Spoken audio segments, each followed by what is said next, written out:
The day is coming and you don't know the day or the hour.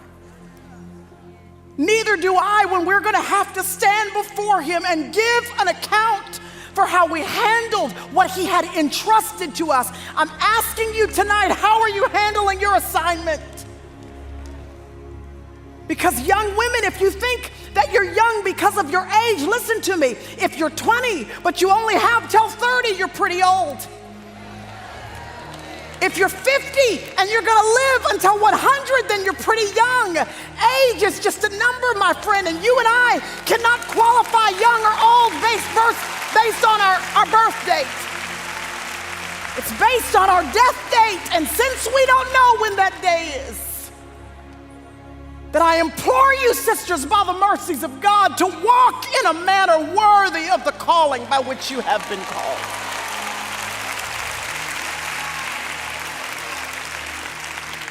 Because listen, I don't know about y'all, but when I see him face to face, I'm looking for a well done. I'm looking for well done. When I see him, he will not ask me how many Instagram followers I had.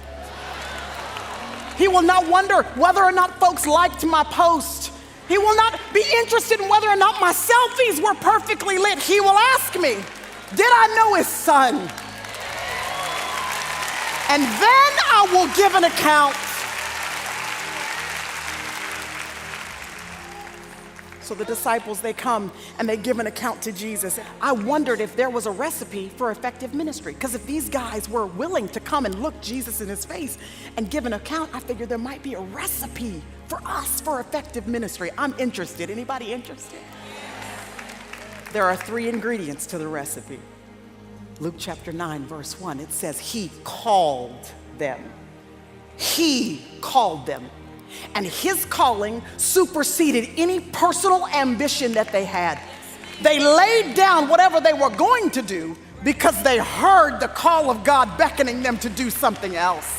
The beautiful thing about that entire picture is that all of the glory of God the Father, all of the glory of heaven was packaged in human flesh. Jesus wanted so much, God the Father wanted so much to make sure that he could speak and so that humanity could hear, that he left his throne in glory, put on flesh so that the disciples could hear his call. And in the same way, he has given us the Holy Spirit so that each and every one of us have the privilege to hear the calling of God on our lives. The conviction, the unction, the pressing, the fire that is shut up in your bones, sending you in a particular direction. Heed the call of God on your lives. Then they were not just called. I love so much that before he skips to the third ingredient in the recipe, sending them, I love that before we get to the third one, there's that second one. He did not just call, but then he gave them power and authority. It means that what he was calling them to do, he was simultaneously equipping them with supernatural power to be able to pull it off. So it's good news for anybody in the room that you feel like you've got a dream that is way over your head. You've been called to do something you don't have the money for, you don't have the time for, you don't have the patience for, you don't have the gifting for, you don't have the talent for, you don't have the connections for. The good thing and the great thing about our God is that he does not call people who are already equipped. He calls you. And then for the people that say yes, he equips them with what they need for the calling.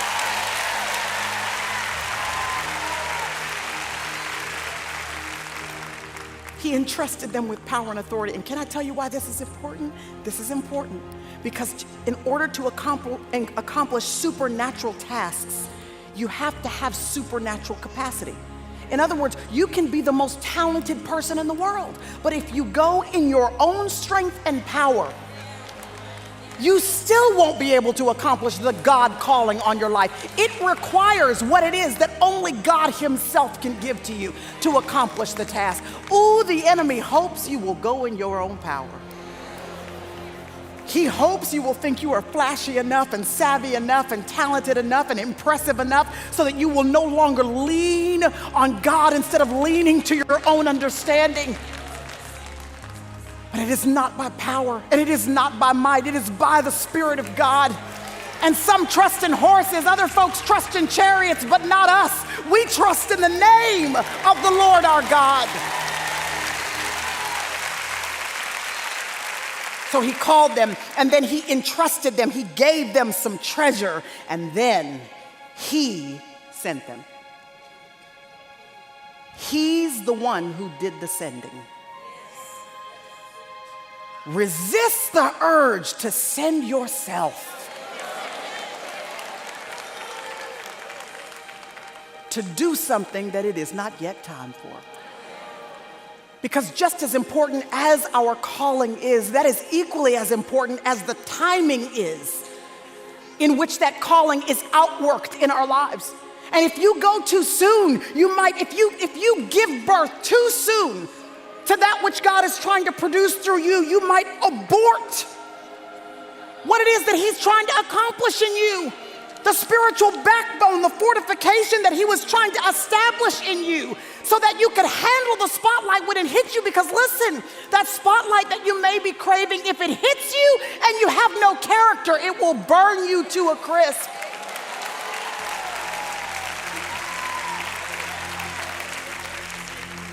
So he called them, he entrusted them, he sent them out, and they returned to him and gave an account. They were tired. The disciples had been given it everything they had. And I know there are some of you in the room and you would admit that you haven't done it perfectly, but man, you've sure been purposeful. You've been intentional about this marriage. You've been giving it everything you've got. You've been intentional about that teenager. You've been giving that kid everything you got. This toddler that has this specific bent or this specific issue that you've been doing everything you can, going to see every expert that you can, reading everything that you can to be the best that you can. As a mother, single mother, you've been giving it everything that you've got, working the jobs that you've got to work to keep food on the table. You've been giving that business, that ministry, that endeavor, everything that you have, and you, the disciples, are tired. The good news about Jesus is that when the disciples come to him tired, he does not say, "Go away from me and get yourself together. Come back and then I can use you." He says, "Come away with me." In other words, listen, the cure for your exhaustion is intimacy with Jesus. That's the cure, y'all. I'm saying, I agree. Take the holiday, take the vacation, tell them you need a little sabbatical. You got to step back for just a little bit. You need a little margin in your life. Take the holiday, but don't take a holiday from Jesus. Don't take the sabbatical from your relationship with the Lord. Prayer shouldn't exit your schedule because these are your rest days. You still need to be the deer that pants after the water. Your soul has still got to be replenished and can only be replenished when you have intimacy with him. And you're trying to figure out, Lord, you told me that I was going to be replenished. You told me that I was going to be refreshed. You told me that you had something that you wanted to give to me. Why would you take me here to this place where I'm being pressed down by a multitude of issues and concerns and frustrations? There's something overwhelming me that is bigger than what I feel like I have the capacity to handle. Why would you bring me here? This tells us that the story of the feeding of the 5,000 is not just about the 5,000. It's also about the disciples. It's not just about the multitude getting fed. It's about the disciples being fed physically, spiritually, emotionally. And it tells us that the 5 loaves and the 2 fish are the gift to the multitude. But it's the multitude that's the gift to the disciples. Because the multitude is what's going to make them have to finally open up their drawer, pull out the treasure that they would have otherwise ignored, place it in the hands of a multiplying master who's going to show them what it looks like when he takes their little bit and makes it a lot. There is no replenishing like watching God multiply your loaves and fish. Your loaves and fish.